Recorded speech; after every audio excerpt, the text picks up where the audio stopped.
Glasgow or Edinburgh, which Scottish city is better? Well, we spent 48 hours in Glasgow to show you why this city deserves the top spot. We weren't sure what to expect from Scotland's largest city, which was once an industrial powerhouse with a pretty shady history of gang violence.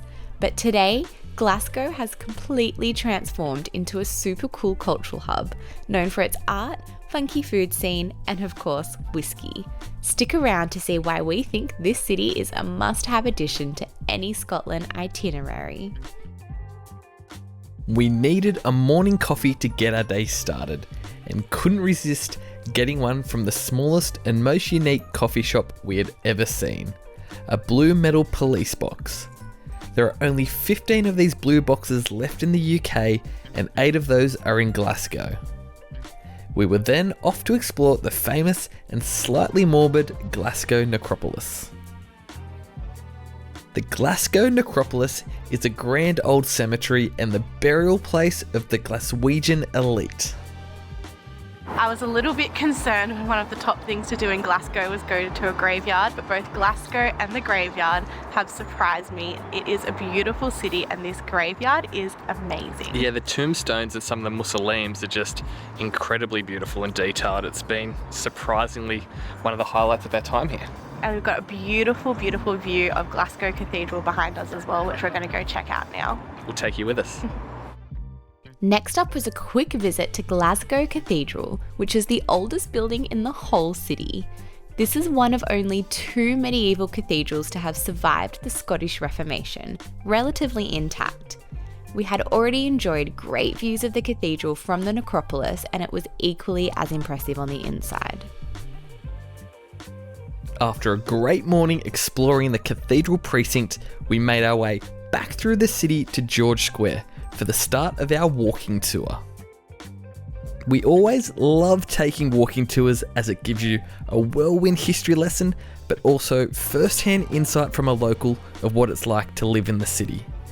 Personally, my favourite part of the tour was the street art and murals, which added such a cool vibe to the city streets. If you have time, you can do a separate self-guided tour of the 29 murals spread throughout the city.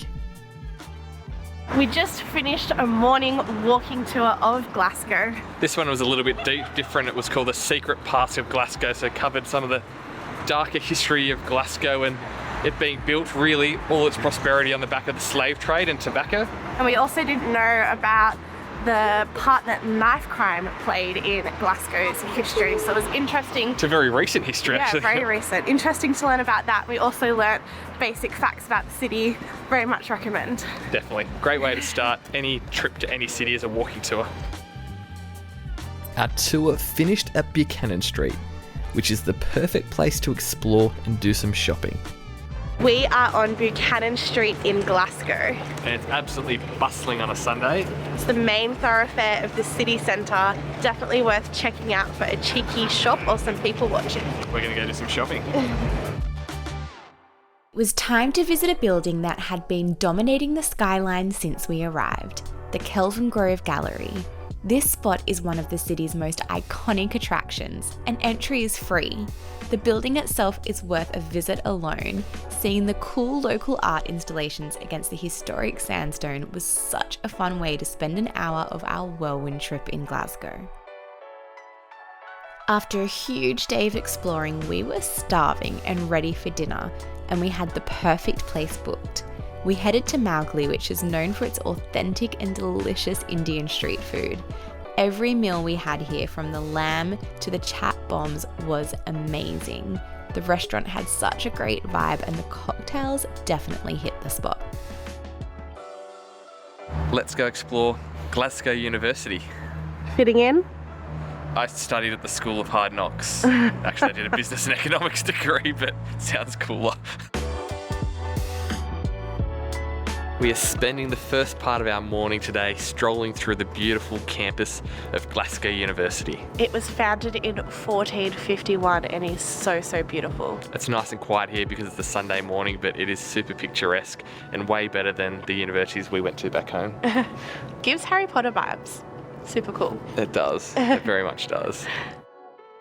We couldn't visit Glasgow without trying some delicious Scottish whisky, so jumped in the car and ducked out of the city to Glengoyne Distillery. This was a super fun tour which took us through the warehouse and the start to finish whisky making process. After learning how it was made, it was time for the fun part, tasting the whisky. Unfortunately, Peter was driving, so he had to take his home to taste later, but I definitely made the most of it. After the tasting, the sun was starting to set, and the property became even more beautiful. In the dusk light, we got to roam the grounds and even see the secret waterfall that started the initial whisky making process in 1833. This was such a great way to wrap up our time in Glasgow.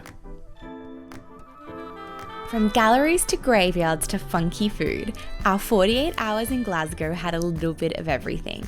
To be honest, we really only stopped here because it was on our route, but oh my goodness, this city was so much fun and poses some serious competition for the country's beloved Edinburgh. The vibes in Glasgow were edgier and cooler than its pretty sister city, and it felt unapologetically authentic. If you do want to check out what to do in Edinburgh, head to our channel to check out that vlog.